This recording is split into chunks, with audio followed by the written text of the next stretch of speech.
Oxford Symposium, and it's been a wonderful 2 days, and the next 2 days, starting today, will be equally as fantastic.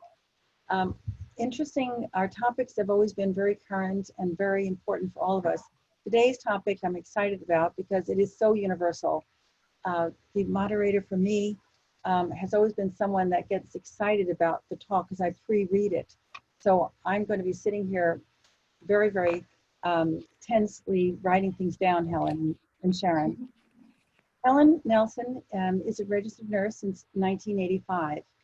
She has worked mostly in the emergency department in a low socioeconomic area of Perth, Australia.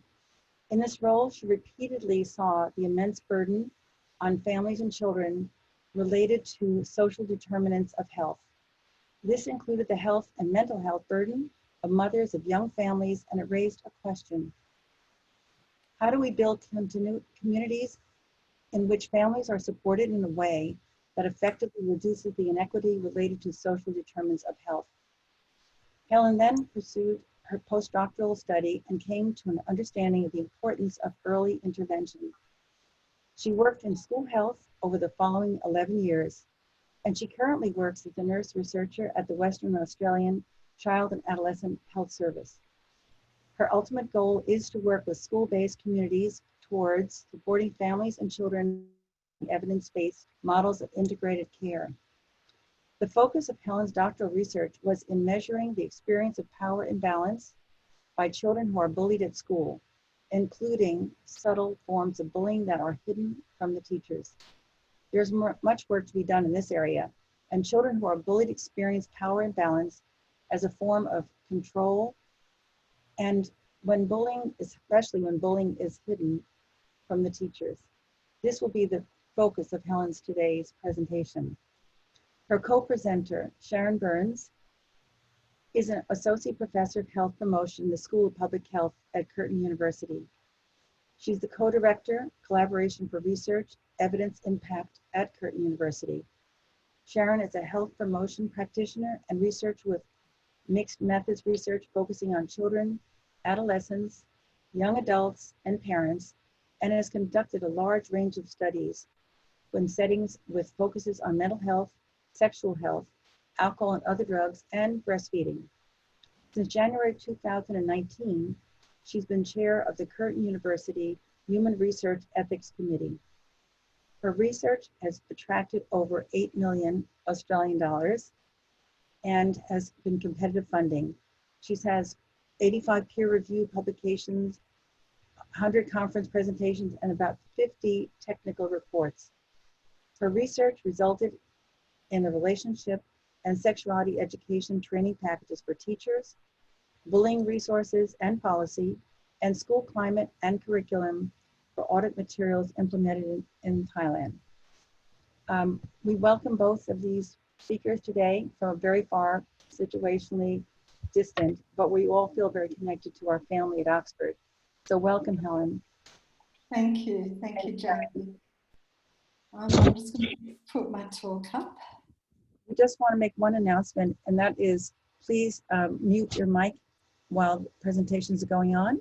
And if there's a question, I think our group can be raising their hand like this, and we will honor that question. Thank you, Helen. And there'll be a Q&A following. Thank you, Jackie. And thank you also to Brian for the opportunity to present today. That's really wonderful. And Sharon and Garth have supervised my PhD research, and I'm just very privileged to have worked with them both. So this presentation does summarise my PhD. The findings are reported in a series of publications, and these are referenced throughout the research.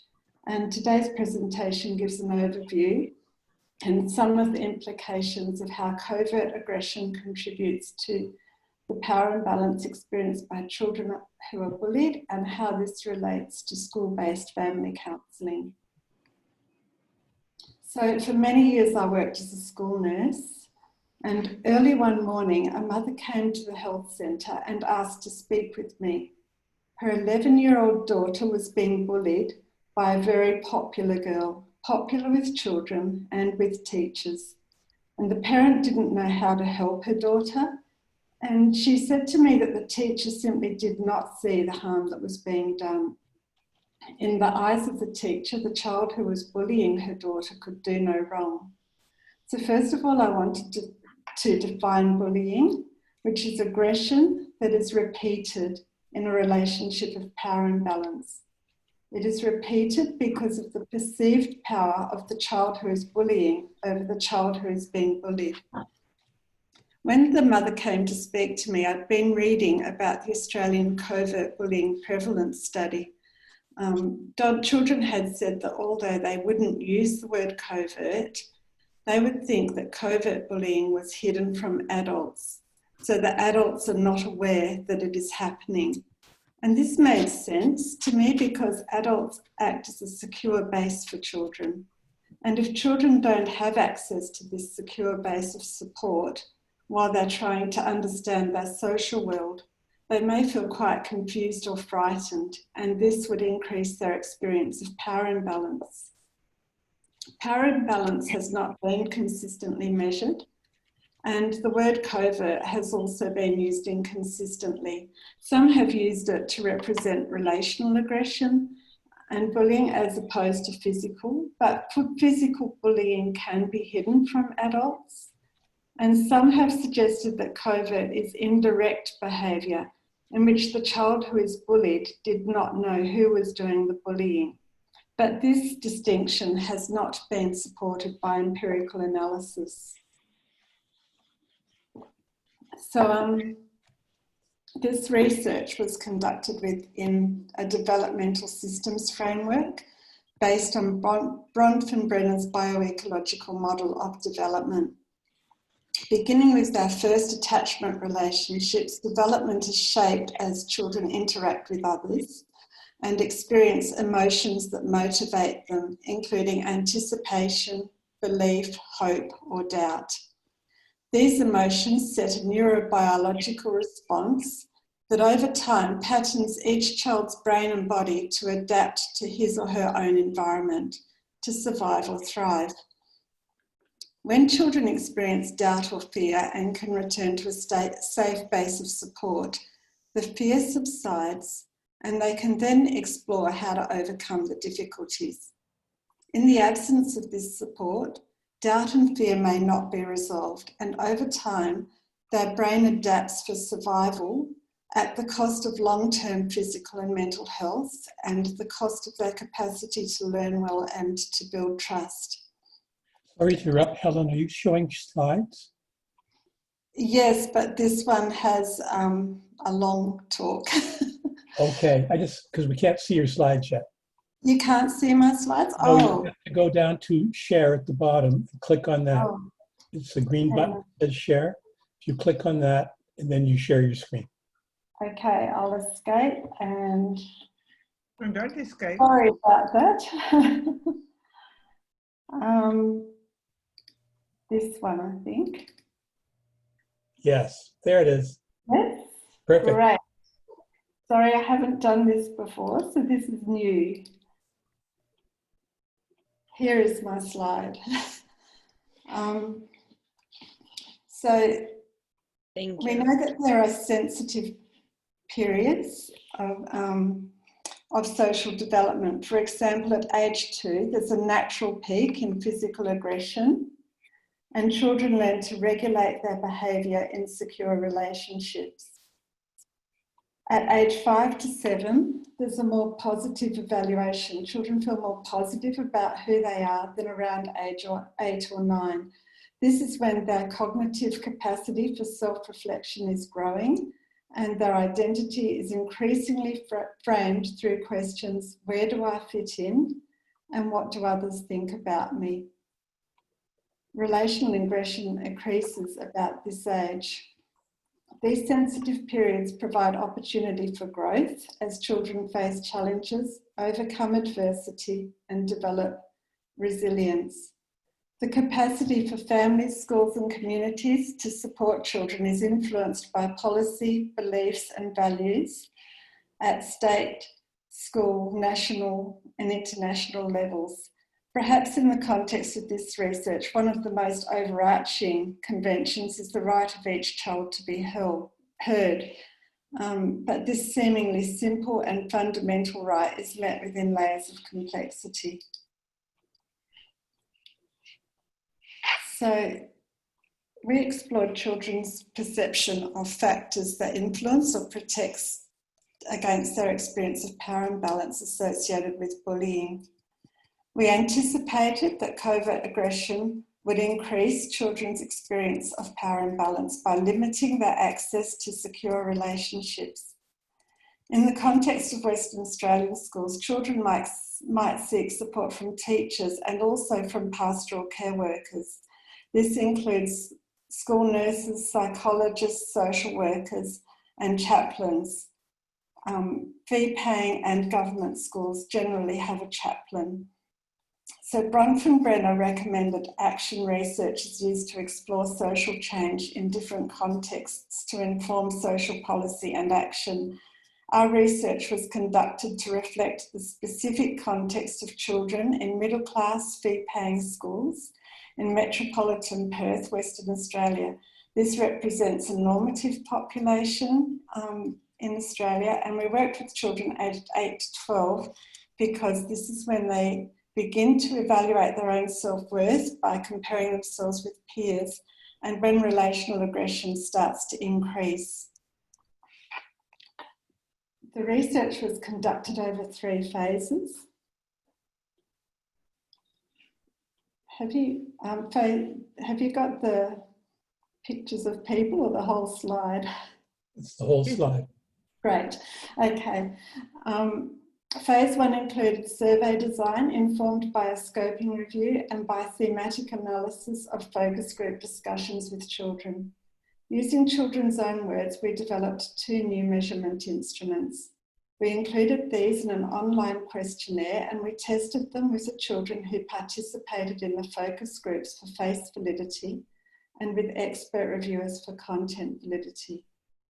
In phase 2, children from 1 school completed the online survey. The psychometric fit of 2 new instruments was assessed using exploratory factor analysis. And based on this and notes from a research diary that we took during the data collection, we made some changes to the surveys. Expert reviewers again assessed each survey for content validity, and the 2 new instruments were named. So SPPI stands for the Scale of Perceived Power Imbalance, and SETS stands for the Student Experience of Teacher Support Scale. In phase 3, a new sample of children from 4 schools completed the online questionnaire. The 2 new measures were tested for construct validity and reliability using a method of confirmatory factor analysis. I'm going to present the results of the Student Experience of Power Imbalance scale first, and then for Student Experience of Teacher Support. So these are the results of the thematic analysis. Thematic analysis identified factors that influenced or protected against children's experience of power imbalance. These included peer-valued characteristics, friendship, popularity, social exclusion, and secrets from the teacher. This table shows how items were developed to measure children's experience of power imbalance based on thematic analysis of the focus group discussion. When asked who was likely to bully other children, a grade 4 girl replied, "People who are really smart and pretty and popular. So they just bully the people who aren't because they are the people who are easy to get." And children in all grades spoke of similar things, that children were bullied for how they look or for not having what everyone else has.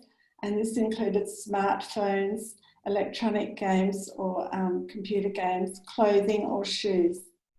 Possession of these characteristics or being good at sport could also protect children from power imbalance or from bullying. Friendship could contribute to or protect from power imbalance as well. Children attributed the influence of friendship on bullying to popularity goals. Girls and boys from each grade spoke of friends who had intentionally used gossip in an attempt to gain status. An example was given of a girl who developed a trusting friendship with a popular child and then misused the friendship to gain status. She said when they do become best friends, the faker just tells some rumours to get that person down the bottom of the popular list and then says, "I get it, I'm the most popular girl here now." This was also spoken of by grade 6 children. A grade 6 girl said they might just put one of their friends under the bus. So they might tell one of their friends' most valuable secret to the popular group, and that might just get them in. Many ascribed this to the power of the peer group and also to the power of the most popular child, or the top dog, they used to say, in the group. A grade 4 boy spoke of the power of the group and the leader. He said the person that's by themselves can't really do anything until he gets someone on his side. This slide shows the results of phase 3, the confirmatory factor analysis for the scale of perceived power imbalance. In the online questionnaire, this scale followed the adolescent peer relations instrument victimisation scales. This is a measure of children's experience of aggression that has been validated for the Australian context. When children answered that they had experienced frequent aggression, for example, a student got their friends to turn against me, and they answered a set of questions, and if they just even answered one, the scale of perceived power imbalance was displayed using the skip logic function in the survey software. But most importantly, they also had to answer that they experienced frequent aggression of at least once or twice a month or more. So this shows the factor loadings for each item in the survey. And the model had a good statistical fit. We were looking for factor loadings above 0.32 as acceptable or above 0.5 as good.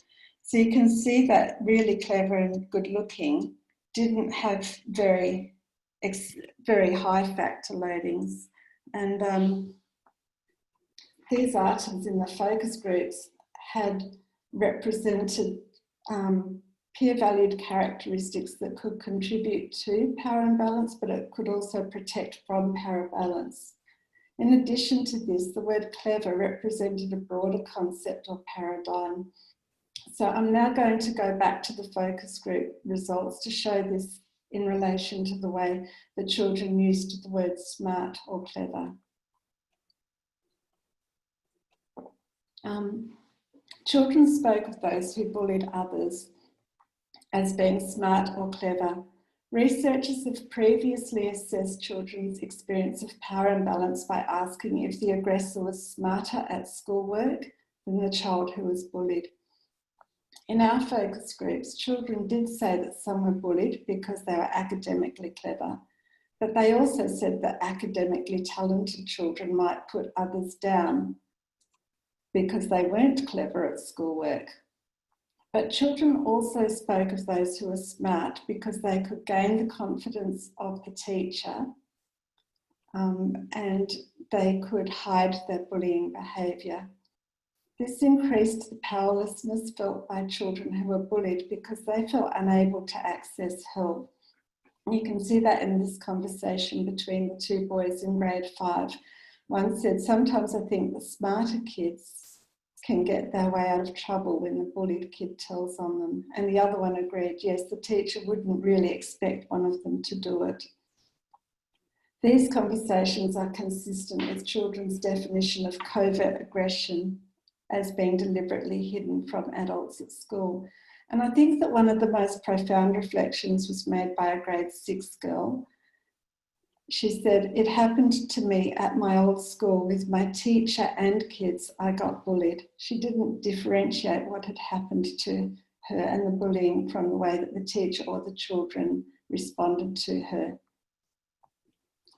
A grade 4 girl described the harm of bullying. "Bullying is a way to bring someone's self-esteem down and make them feel bad about themselves. take away all their friends and feel like there's nobody with them. She spoke of this in the context of being alone with no help to resolve the situation, including friends or adults at school. We used children's words to develop the student experience of teacher support scale. It included their experience of being heard and also their difficult experiences. This was the thematic analysis that through which we identified the items. And I've just listed a few of the items. So having a friend who would stand up for them offered protection from the experience of power imbalance for children, as did having a friend who would tell the teacher. But some children were rejected by friends after telling a teacher about bullying. One grade 5 girl said, "They might give you nasty looks and not be your friend anymore and cannot be your friend." So from that and other comments, we found the item, "My friends excluded me because I told the teacher." Children in each grade told of being overlooked or dismissed by adults at school or home, or even blamed for bullying when they themselves had been the one to experience harm. One boy told of how a person who bullied him and his friend told his dad, and his dad told the teacher, and now the teacher blamed the boys. And then he said, "And that's why I don't usually tell the teacher, because I just sort it out myself." And we know that the worst outcomes are for children who both bully others and are bullied. And I wondered if he was heading down that track where maybe he might start to bully others. And from that, we got the item, "The teacher did not believe me," and from many other similar comments. Importantly, many children spoke of support that they'd received from teachers. The girl who said, "It happened at my old school with my teacher and kids," had moved to the school in which the focus groups were held. She spoke of support that she'd received from staff helping her to understand peer relationships. This had helped her to overcome bullying, and even she spoke of actively defending children who had been bullied. Importantly, in the context of a systems model, children also spoke of the support that they had received from parents and relatives, especially people who'd given them really good advice. And this is a diagram of the factor structure from M+ statistical software for the 12-item student experience of teacher support scale. So this was displayed to children who answered yes to a STEM question that they'd told a teacher when another student had been mean to them or someone else. 230 children answered yes to this. A 2-factor model resulted, named student experience and heard. And the curved arrow on the left shows the correlation between each factor. So it shows 2 distinct constructs. The arrows in the middle show the factor loadings, so they were all above 0.5, so they were good factor loadings. Based this work a lot on the work of Marsh, who did an analysis of the adolescent peer relations instrument, and he suggested that by exploring how items co-vary or share in common, we can help explain the nature of bullying. So I did assess the modification indices in M+ statistical software, and there was a covariance between 2 items. The teacher helped me and my friends excluded me because I told the teacher, of 0.776, which is very high. There was also one between the teacher helped me and the teacher said it was just an accident. This suggests that although sometimes students might use the line that it was just an accident as a lie, which is what children had told us, it also could be that sometimes teachers are helping children to overcome a misunderstanding. So now for the discussion. Peer-valued characteristics did not show strong factor loadings, and this is consistent with the focus groups. They could contribute to children's experience of harm, or they could protect children from power imbalance. This might seem obvious, but I had some peer-reviewed publications in, and I was trying to understand it as a result of one of the peer reviewer comments. And I was speaking to a young man, and he said from his experience that when he was at school, the most popular boy was very kind and he included everyone. And the teachers and the kids liked him, and he didn't tolerate bullying. And the school was a really good place to be. But this boy went to a new school, and the other boys in the class then started vying to get his position, and they didn't use their power well. And there started to be a lot of bullying in the school. And this just shows peer-valued characteristics are neutral and power is neutral, and it can be used for good or harm. And the harmful power imbalance is promoted when children abuse the status attributed to them because they possess these characteristics. Many children spoke of a reluctance to tell the teacher about bullying because when others were punished, it just made things worse. In focus groups, children also spoke of wanting support from an adult to help them understand how to respond to bullying. They hoped that through this, they would learn how to overcome the issue themselves. So back to our systems model and the findings related to the systems approach. The value placed on peer-valued characteristics is influenced through ecological systems, for example, by history, by social media, and even by values held within a community or school. But each community, school leader, classroom teacher, school-based family counsellor, or parent can contribute to the way in which worth and value is ascribed to these characteristics. The challenge to leaders and policy makers is to build a culture in which the whole school promotes respect for the worth and dignity of each person, children and adults. Children spoke of the value ascribed by peers to being good looking or having the latest smartphone or games or apps or wonderful clothes. But other characteristics that are valued in our society are social confidence and reputation.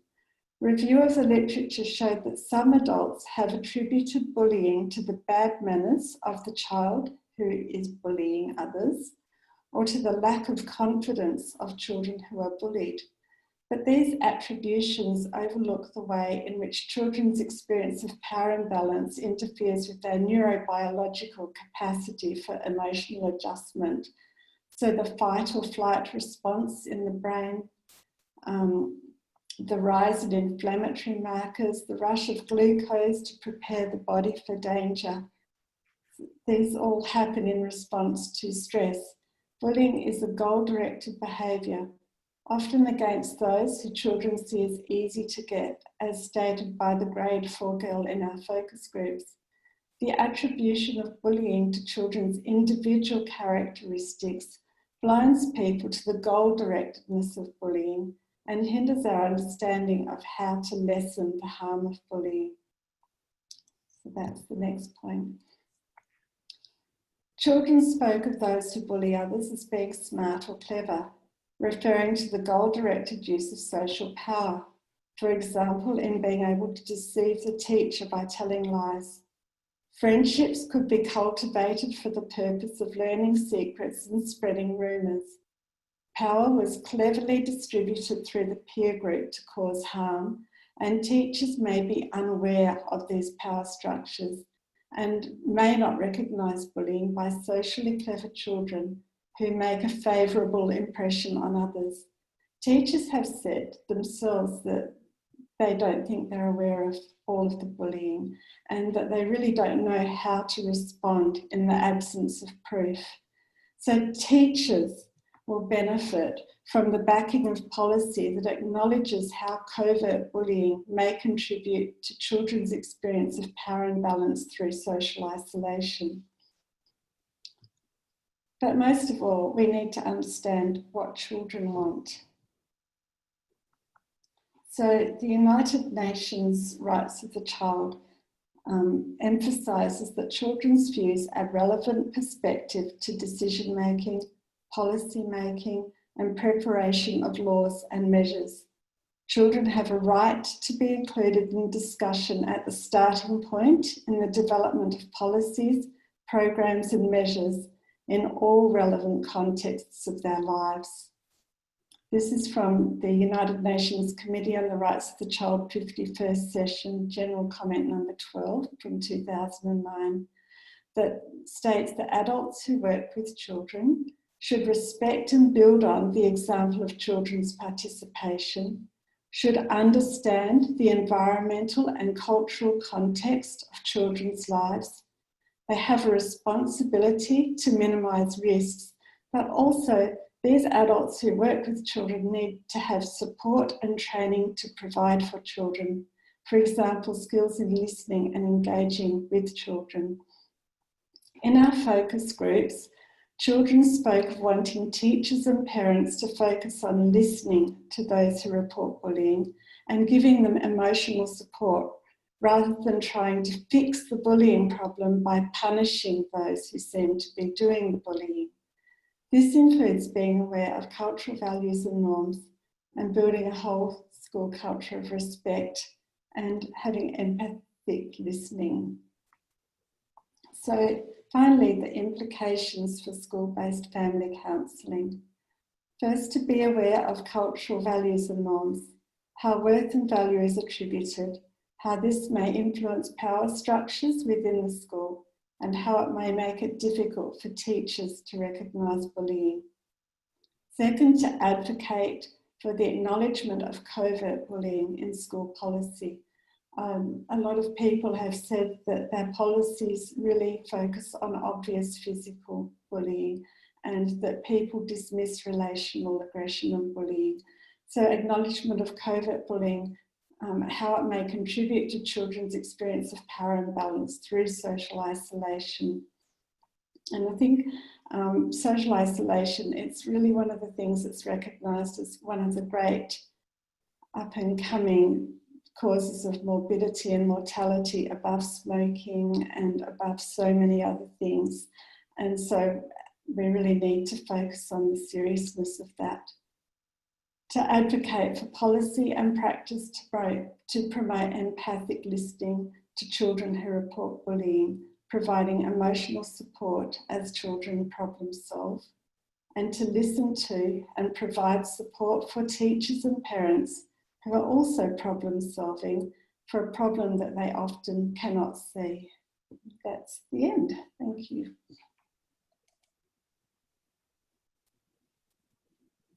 Thank you very much for that. Can you hear me? Yes, I can. Okay. I was just going to say, I definitely appreciate that. I am someone who actually used to do bullying and cyberbullying presentations when I was working with Brian at the USF Center. And it's something that I have presented on, and Brian likes to tell this story, so I'll tell it myself. But I used to be a bully in middle school, and it started for me because I was a new student at the school. And as you're talking about gaining power and, you know, wanting to be popular, that was part of the reason why I did it. The roles reversed once I got to high school, and instead I started to be bullied.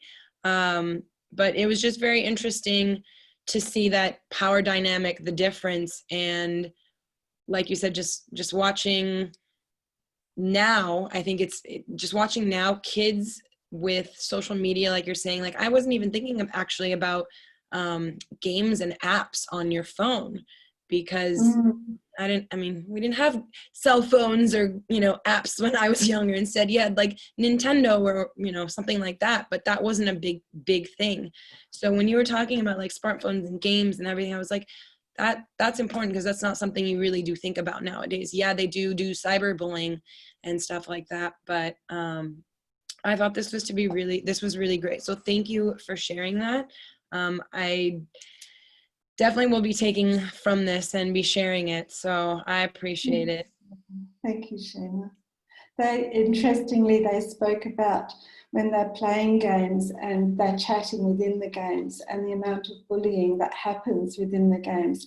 And then we were also taking notes on the relationships, the way that children interacted with each other in the focus groups. And we watched some interesting dynamics happening within one of the focus groups.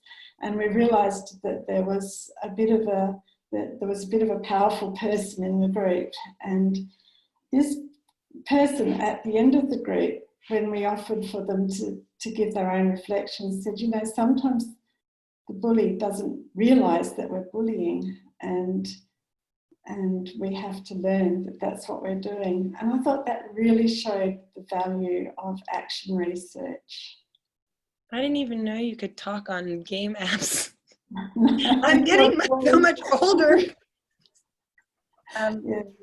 We look at some of the different variables that you might have put in for the next study, like race, gender. When you put out good looking, I was wondering how you sort of pull that into more of describing what they consider good looking.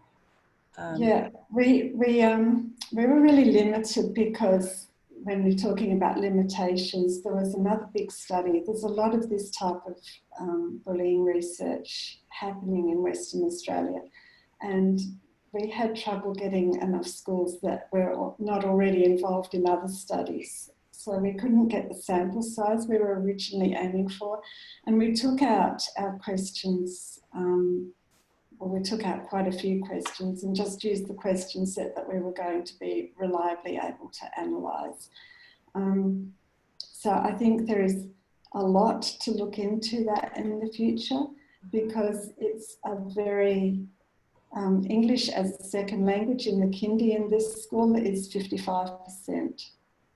So Really? it would be an interesting school to keep working in and seeing what happens. Jackie, can I ask a question? Yeah, of course. Thank you, Helen. That was very interesting. I'm very impressed by the fact that you listened to the voice of the child. I did a brief kind of qualitative study as well previously when I was working in Macau in China, where this idea of the bully being, or the kid that is smart or good looking is a target for bullying, or is the bully, that kind of paradox that you get in that situation. But what I wanted to ask you about your study is, in this case, you used creating a new kind of scale for assessing the power imbalances. But there are several existing scales for bullying and cyberbullying. I'm thinking of the bullying and cyberbullying behavior questionnaire, the always scale, as well as the bullying participant behavior questionnaire, which I've looked at before. Do you have any data or any research that actually compares the outcomes from those scales with what you found in your scales to give us which one would be actually a good one to use in doing further studies on bullying and cyberbullying? We have the Ulrius scale would be the gold standard, and we did ask that question. That has a very long definition, and from our understanding is that children at that age probably can't cope with more than one concept and more than 9 to 12 words in a question. So to read a long definition and then to comprehend it and then to answer a series of questions just might be too hard for them. So a few people now have tried single question, but there was a lot of literature that says more work needs to be done on this. So yes, in my thesis I have compared the Ulrius response with the children's response. The scale of perceived power imbalance was really a way of trying to understand power imbalance, and it might be a bit complex for normal. There's a later paper that's just been published that took two items, so more popular, and I can't remember the other one. I haven't got the paper right on me, but they used this study to say that's why they did those two items. So there is a lot of work needed in it. I think always the Ulrius one is the gold standard. It's more of a population measure, and then if you want to burrow down and find out more about the behaviour. Okay. I was saying why I'm interested or asking about the topic is I'm editor for a journal in school in educational psychology. Now, I know you're not in educational psychology, but you're actually doing exactly what we work on in school psychology. So I'd like to talk to you some more, but I'll give somebody else an opportunity now. I'd So love I'll to. contact you by email. Thanks, Katina. Okay. Yeah. There's a lot of probably more questions from the study that would be another study for you, Helen, to do. And that Oh, definitely. and maybe what is the reaction that you had of parents knowing that the kids were going to be testing or surveyed on bullying? Did it explode into having them come to school and saying, yes, I'm glad you're bringing this topic up for my child? Did it come out of the woodwork, in other words? My parents were very supportive of it. It differed by school. I've had a lot of people want to talk with me about it and about the experience of their child. So that's mainly, everyone has a story, and I've had a lot of people want to come and talk about it. They were excited that we were doing the study, and they were very supportive of it. Yeah. I think Peter has a question. Thank you. Good morning. And Helen, thank you very much for this very wide-ranging exposition. I was particularly interested to hear about the young man under whose reign bullying did not happen. And then when he went to another school, the bullying started. Suddenly, people competed for position. And Jackie mentioned the family. I was wondering whether anybody has thought of doing a study on family values, myths, norms, and perceptions, because we're talking about people being bullied because of characteristics or lack of characteristics. And it seems to me that our attitudes towards other people having these characteristics don't come from nowhere. It seems to me they're probably modeled by our parents and our grandparents. So I just wondered whether you'd become interested in that aspect.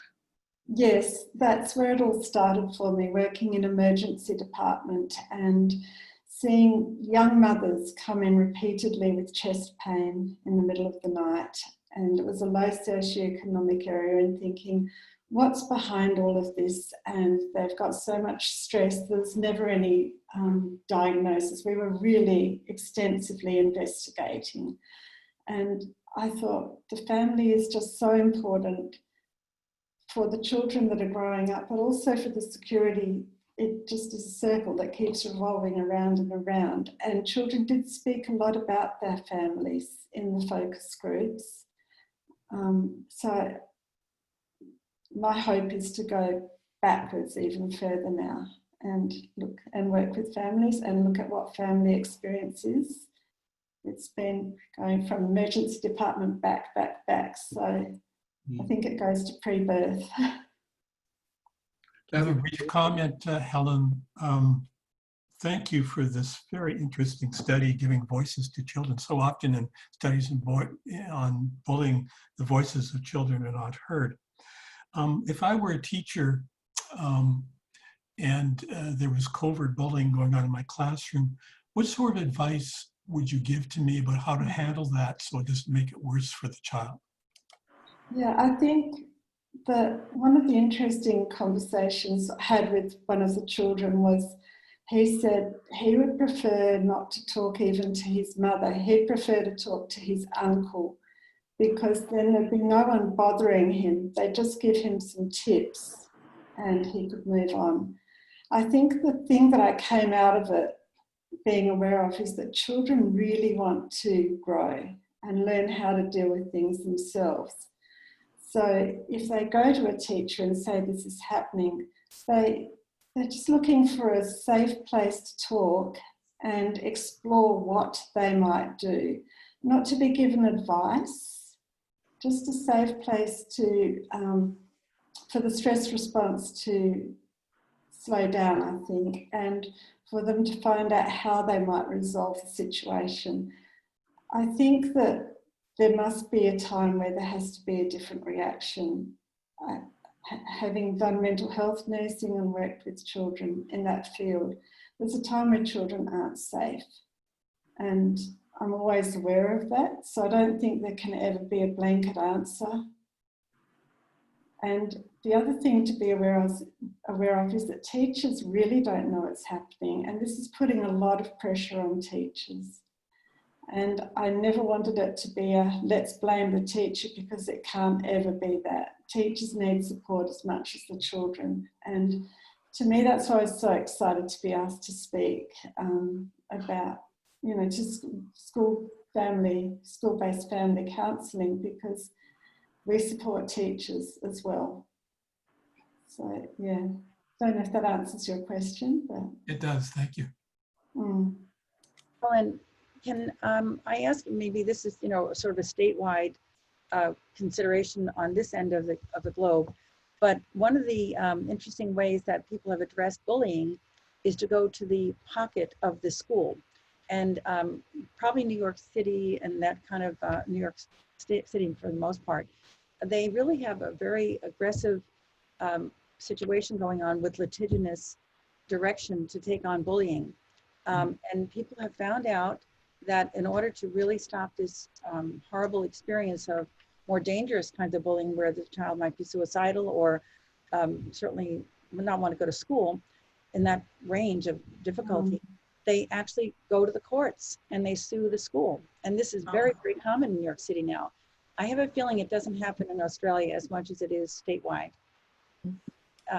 They sue for thousands of dollars, and they actually sue to get the child to go to a private school away from a public school where the bullying might be happening. It's sort of a mixed reaction of how to handle it, instead of looking at teacher education or parenting involvement or workshops.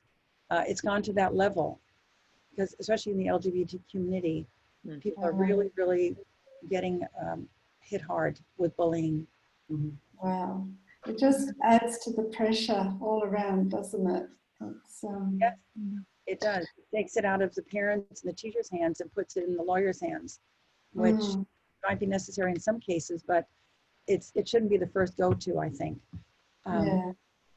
Oh, I just have a comment to make. I want to thank you for this great work that you're doing, Helen. And the comment you made, I agree with not using punishment for those who bully, and you know, the power and balance issue also relates to adults, where adults with power can be aggressive towards kids because, you know, they do wrong or they're bullying or what. Yes. And it's like they're modeling how power is used. And when punishment is used to those who bully or try to fix the problem, then it gets worse, because that's what kids are seeing and learning, and how they use power. And so, you know, your comment about not punishing those who bully really resonated with me in terms of what adults are modeling. They're modeling aggression, they're modeling control, they're modeling power. And, you know, kids learn from what they observe, and they get the nonverbal message about how you treat people. Yes. So I just appreciated, you know, what you said about things to avoid. Thank you, Helen. May I say something? I would like to comment in regards to what Jackie Scheinfeld was touching on in regards to the fact that they're suing in New York because they're deciding to allow the courts to handle bullying, when in fact, where I live, you know, here in California, there was a large extreme, terrible situation with bullying going on in all the schools. I work as a liaison in the public school system here. And one of the things that have really cut bullying down tremendously is putting liaisons in place, because just as was mentioned earlier, teachers are not really in the know as to what's going on with the kids. They're busy putting together programs and classwork and you know, different things that they have to do throughout their time in the day. So having a liaison put in place on the campuses that work between the administrators, the principals, the teachers, parents, and their primary focus is the students, really allows them to really get in and dig deep, and also to work out these things between the students, where the students can actually be more in tune with their academics rather than with each other. And I really hope that New York decides to look into this, because it's actually proven to be a very successful move. That's wonderful. I think it might be a similar role to the chaplains in the schools in Western Australia. And a lot of the children spoke of the help that they'd had from the chaplain in particular. And in each of the schools, they found that safe base was really valuable to them. Mm-hmm. Thank you, Helen. Our time is sort of coming near, but I wanted to introduce someone that will give the final remarks to you, Helen, with a thank you, of course, from all of us. And Tony Nemia this is her first time with us. She's very involved with exactly what your work is. She's on the ground of being an executive director at the Family and Child Development Center in California, San Francisco. Mm-hmm. So I think she probably has some remarks that you would probably be enjoying to hear your work with her work. Tony, are you there? Welcome. Thank you, Jackie. I want to first start by saying, Helen, you presented such a rich topic, which really is enacted by the lively response that you've had from the listeners. Without getting too global and hanging on to dominant and oppressed societies, this work is absolutely critical. And I have such an appreciation when you talk about the specifics of bullying. And of course, we know it is on a continuum. And here in California, and certainly in San Francisco, we have quite a range of bullying. Some would say bullying starts at the benign level. I don't agree with that. There is no such thing as benign bullying. And sometimes it's very extreme in terms of coercion, physical abuse, and extortion. What I think brings us back home is some of the language that your students gave to the experience. I too was struck by very basic and poignant statements on the harm done. The other thing that you've prompted me to think about is the idea that I don't think adults are very good at their own power dynamics. Yeah. And as a result, we lack the tools toward resolution.